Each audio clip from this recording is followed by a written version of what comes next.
오늘의 사연, 지금부터 시작할게요. 구독자 여러분, 안녕하세요. 저는 올해 37살 된 여성입니다. 결혼한 지는 1년 되었고요. 2달 전에 이혼했습니다.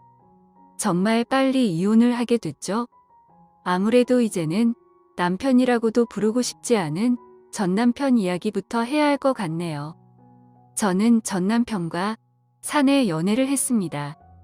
전남편과 연애를 할 때 저는 전남편에게 다른 여자가 또 있다는 사실을 몰랐어요. 저희는 한 은행에서 근무하는 동료였습니다. 제가 과장이었고 남편은 막 입사한 평직원이었고요.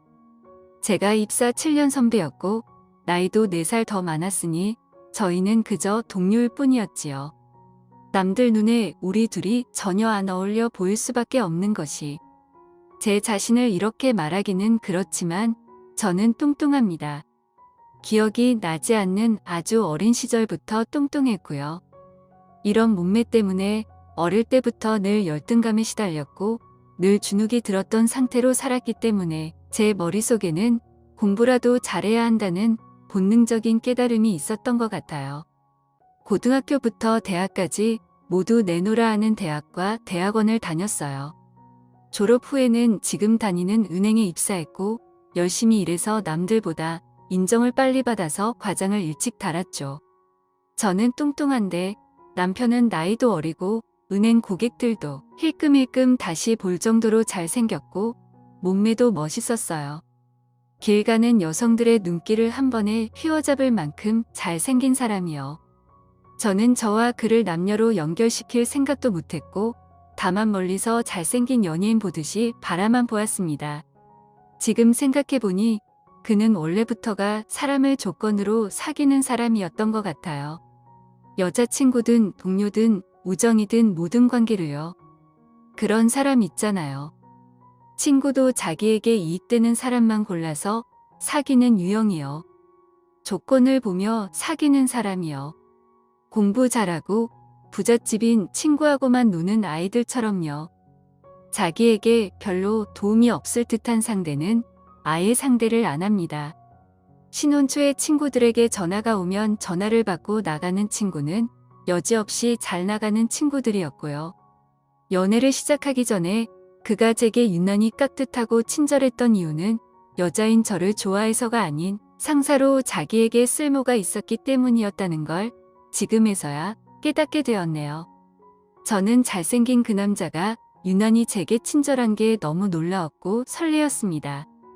오 선배, 오 과장님이라 부르면서 저를 많이 따랐고 점심 좀 사달라면서 다정하게 굴었거든요.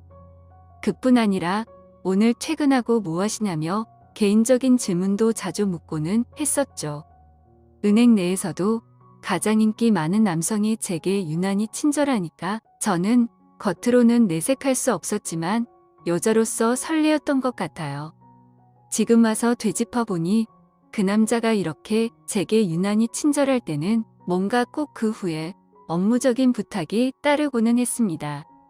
은행은 다른 분야보다 보수적인 기업 문화가 뿌리 깊게 자리 잡고 있는 곳이에요. 작은 실수 하나가 큰 금융사고로 연결되기 때문입니다. 그만큼 여자 상사가 남자 상사 위에 있는 게 드문 업계가 금융권인 거지요. 그래서 이런 금융권에서 30대 중반의 나이에 과장에 오르는 것 또한 쉽지가 않기 때문에 저에 대한 존중도 어느 정도 자리 잡고 있었기도 했겠네요. 너같이 뚱뚱하고 나이 먹은 여자한테 쓸데없이 친절할 때는 이유가 있는 거야. 네가 쓸모가 있기 때문이라며 제 여고동창이 주의를 주고는 했지만 저는 굳이 그렇게 생각할 필요는 없다고 생각했습니다. 그러던 어느 날 제출해야 할 서류를 제때 제출하지 못해 팀 상사에게 욕을 먹은 그가 측은해서 술을 사주게 되었는데요. 사실 남편이 먼저 사달라고 하기도 했고요. 그날 저는 좀 무리를 해서 술을 마셨고 결국 그의 유혹에 넘어가 인근 모텔로 갔습니다. 아무것도 모르는 제가 느끼기에도 그는 여자 경험이 많은 것 같았어요. 내는 소리도 그렇고 적극적으로 그 순간에 몰입하는 것도 그렇고 여자인 제게 요구하는 것도 아주 분명했어요. 본 게임 전에 여자에게 하는 서비스 또한 철저했습니다. 눈치채셨겠지만 저는 그때가 거의 처음이었고 제대로 처음부터 끝까지 한 건 정말 처음이었거든요. 그런데 제가 처음이라도 제 자신을 알 수 있었던 것이 뚱뚱한 몸에 비해서 예민해서 잘 느끼고 몸의 반응도 빠른 편이라는 걸 알았어요. 그의 소리는 뭐랄까. 제게 잘 보이려는 노림수가 있는 거였습니다. 지금 와서 모든 걸 돌이켜보면요. 정말 저를 완전히 사로잡으려는 몸부림으로 기억되네요. 지금 와서 생각해보면 그렇다는 거지. 당시에는 순수함이 결여된 소리라는 걸 잘 몰랐어요. 어쨌든 저는 그런 세상이 존재한다는 것을 처음 알았고 제게도 이제 애인이 생겼다는 그 자체의 무한한 기쁨을 느꼈습니다. 다음날 출근해서 저는 그의 보고서 건을 마무리 지어줬고 그는 그 보고서가 채택되어 다음 해의 대리로 초고속 승진할 수 있었어요. 제가 업무적인 능력은 타의 추종을 불허하는 실력인데 그런 제가 그 남자를 도와주니까 그 남자도 얼마나 인정을 받았겠습니까? 은행에서는 꼼꼼한 사람보다 정확한 사람에게 일을 맡기고 싶어 합니다. 제 입사 동기 중에 정확한 걸로는 저를 능가하는 동기가 없었죠. 물론 비슷한 수준의 사람이 한 명 있긴 한데 그 동기도 저처럼 몸이 조금 뚱뚱하거든요. 그는 정말 능력이 뛰어나고 성실해서 상사들의 신임도가 높은 사람이었어요. 상사가 제 동기에게 과도한 업무를 위임하고 바란다는 것은 그가 이미 충분히 그 일을 해낼 수 있다, 인정받고 있다는 것이기 때문인데요. 제 동기와 저는 정말 훌륭한 업무적 파트너이기도 해서 친했지만 단둘이 따로 저녁을 먹거나 맥주를 마시거나 하지는 않았습니다. 한번 상상해 보십시오. 뚱뚱한 동갑 남녀가 같이 나란히 다니는 모습을요. 그렇게 남들 눈, 남들 시선을 끌기 싫어서 저희는 단순한 친구임에도 단둘이 다니는 걸 피했습니다. 무엇보다 당시에 제 머릿속은 온통 남편밖에 없었으니까요. 저는 그와의 그 밤이 생각이 나서 견딜 수가 없었어요. 그 눈치를 모를 리 없는 남편은 간간히 저와 뜨거운 밤을 함께했고 그렇게 제게 서비스를 할 때도 그는 대학 후배와 사귀는 중이었다는 걸 저는 몰랐거든요. 애인이 있으면서도 직장 상사에게 몸을 주는 남자가 제 전남편이라는 작자예요.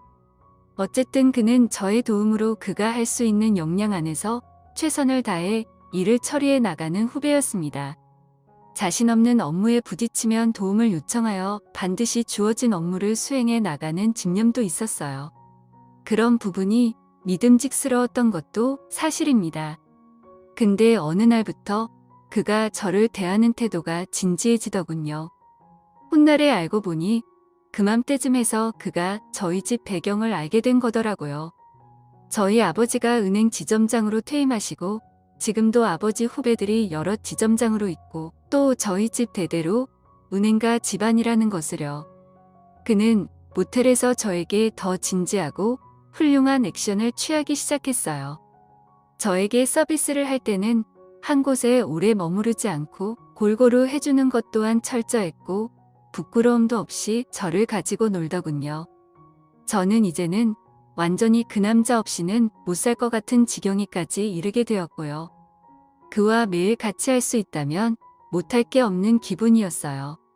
그때부터 정말 진지하게 결혼을 하고 싶었습니다. 그렇게 시간이 얼마 지나지 않아 제가 원하는 대로 드디어 그 남자가 청혼을 해왔어요. 그리고 자기는 현재 애인이 있고 그 애인과는 잠자리가 맞지 않아서 고민이었는데 선배하고는 잠자리 궁합도 너무 잘 맞고 무엇보다 선배의 유능함에 이끌렸다고요. 그러하니 현재 애인과 정리하겠으니 결혼해 달라고요.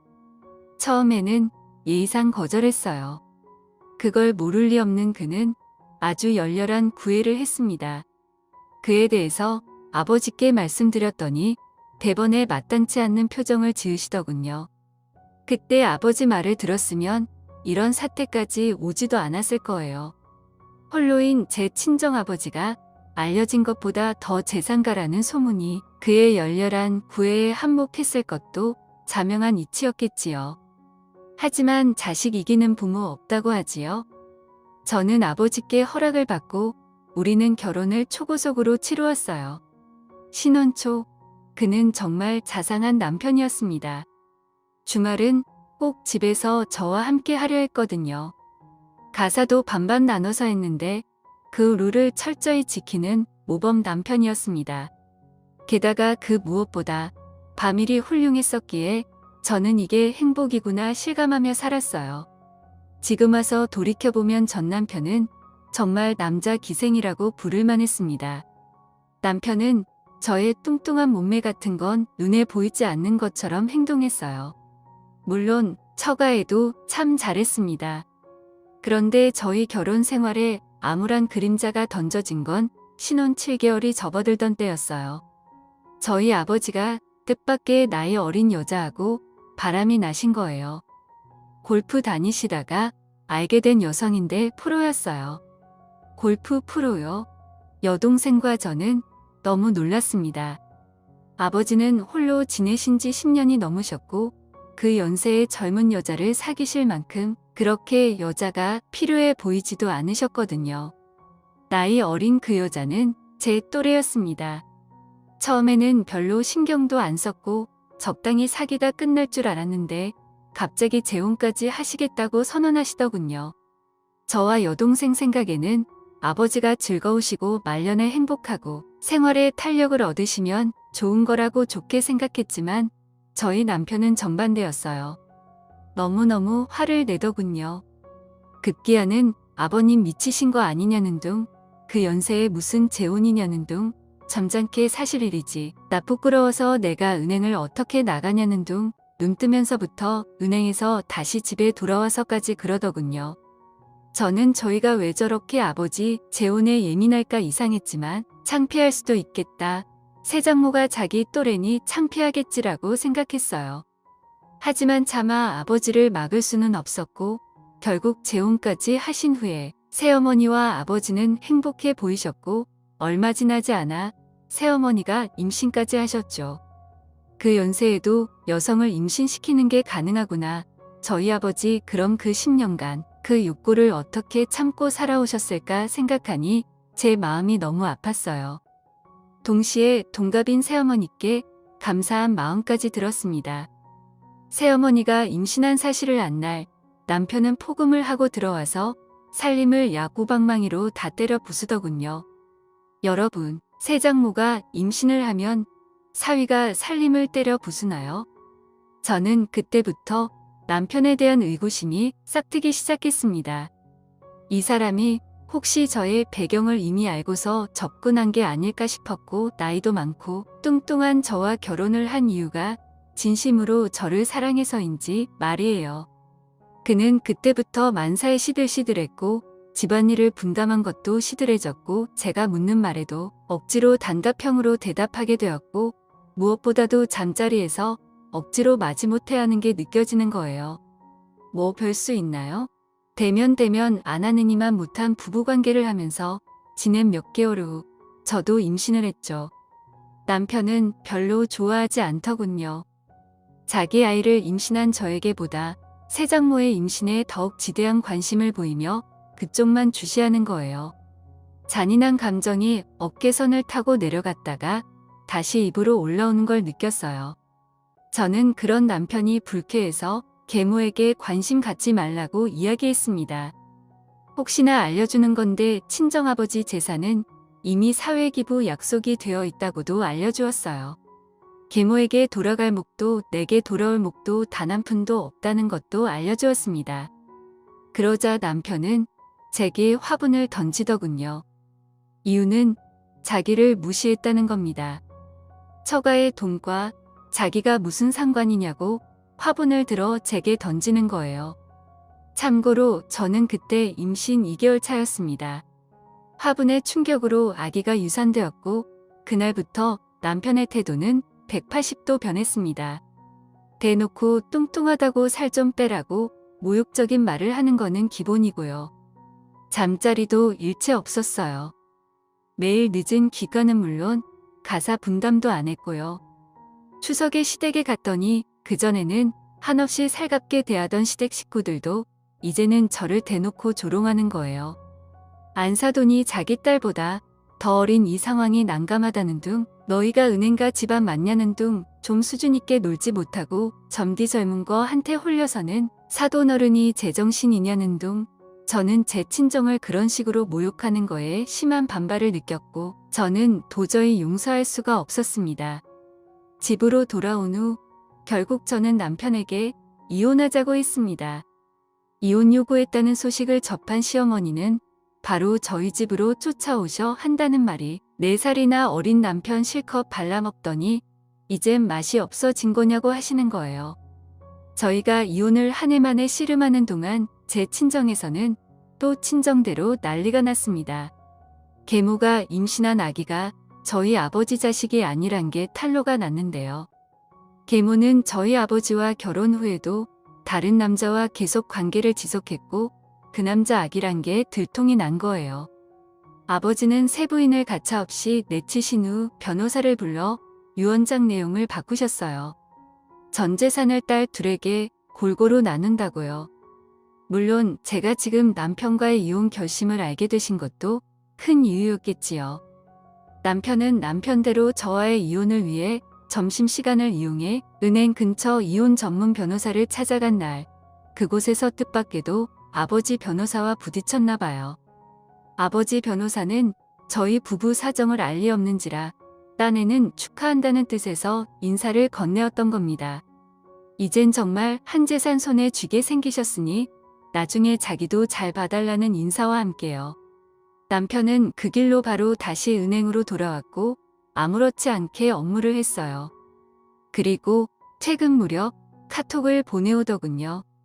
오늘 저녁 집에서 보자는 메시지 때문에 야근도 못하고 퇴근해 집으로 돌아오니 남편은 일찍 퇴근해서 집 청소부터 깔끔하게 해놓았습니다. 집 청소를 하고 있다가 제가 들어가니 반갑게 맞아주는 거예요. 그리고 그날 밤 제 옆으로 오는 겁니다. 그는 정말 모든 걸 쏟아붓더군요. 천천히 하다가 빠르게 하고 약하게 하다가 세게 하고 강약 중강약을 하면서 완벽하게 계산적으로요.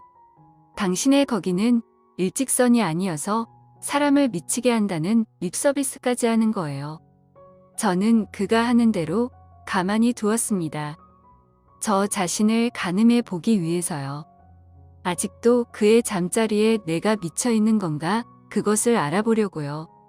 하지만 역시나 떠나간 마음처럼 그와의 행복한 순간조차도 별로였습니다. 무엇보다도 저는 매우 신중한 사람이에요. 저의 돈이나 저의 성적을 보고 다가온 여자친구들이 뒤에서는 뚱렬하고 씹는 것을 여러 번 당하며 산 세월 때문에 저는 신중함까지 갖추게 된 거예요. 당분간 남편을 좀 두고 보기로 했습니다. 이혼이란 게 그렇게 말처럼 쉬운 거는 아니니까요. 평생 이혼녀로 살 수도 있는 문제니까요. 눈치채지 않게 신중하게 남편을 살폈습니다. 그렇게 살펴봐서 그런가 남편의 가벼움과 간사함이 하루가 다르게 제대로 보이기 시작하는 거예요. 그런 면이 보이기 시작하니 남편의 잘생긴 외모는 아무것도 아니더군요. 반면 언젠가부터 은행에 입사 동기, 저와 똑같이 뚱뚱한 동기는 진중하고 진국스러운 게 하루가 다르게 눈에 띄는 거 있죠? 차라리 이런 남자를 데리고 사는 것보다는 정말 괜찮은 사람이라고 느꼈던 제 남자 동기를 데리고 사는 게 훨씬 더 좋겠다는 생각까지 들었습니다. 그러던 어느 날 그 남자 동기와 함께 야근하면서 은행으로 중국 음식을 시켜서 고량주를 반주로 먹으면서 물었습니다. 왜 아직까지 결혼을 안 하냐고요. 그러자 제 동기는 몸무게가 100kg 넘는 남자를 감당할 여자가 어디 있겠냐며 쓸쓸하게 웃더군요. 제가 위로하면서 이상형을 알려주면 제가 찾아보겠다고 농담을 했습니다. 그랬더니 제 입사 동기가 부끄럽다는 듯이 조금 변태 같은 여자가 좋다면서 뭐든지 적당히 날라리 같아야 끌리는 것 같다고 하더군요. 저는 그날부터 유튜브로 여자들이 어떻게 하면 남자를 행복하게 만들어줄 수 있는지 찾아보면서 공부를 하기 시작했어요. 그러던 중에 드디어 이번 봄에 제 남편과 이혼을 했습니다. 저희 집의 재산만 호시탐탐 노리던 그 못된 인간과 이혼하고 나니까 아주 속이 후련하더군요. 그리고 입사 동기와 몸을 나눌 수 있었습니다. 제가 먼저 대놓고 이야기했어요. 지금까지 이런저런 남자를 만나봤지만 너처럼 괜찮은 남자는 없었다면서 말이죠. 평생을 데리고 살기에는 기생오라비 같은 남자보다는 진국인 남자가 훨씬 낫겠다는 건 당연한 생각이자 선택이었으니까요. 제가 그랬던 것처럼 제 입사 동기인 그 남자도 처음에는 금방 끝나더군요. 모든 게 서툰 사람이었으니까요. 하지만 그 뒤로도 계속해서 기회를 주면서 실력을 점차 늘리게 도와줬고 저희는 어느 순간부터는 아주 찰떡궁합이 되었습니다. 지루했던 제 삶에 드디어 괜찮은 남자를 만나게 됐네요. 그동안 우여곡절도 참 많았지만 지금의 남자를 만난 건 큰 행운이라고 봐야겠죠. 복잡했던 제 이야기를 들어주셔서 감사하고 이 남자와 한번 잘 살아보겠습니다. 오늘 준비한 사연은 여기까지입니다. 이야기 재밌게 들으셨다면 좋아요 한 번씩 부탁드리고요. 오늘도 좋은 하루 되세요.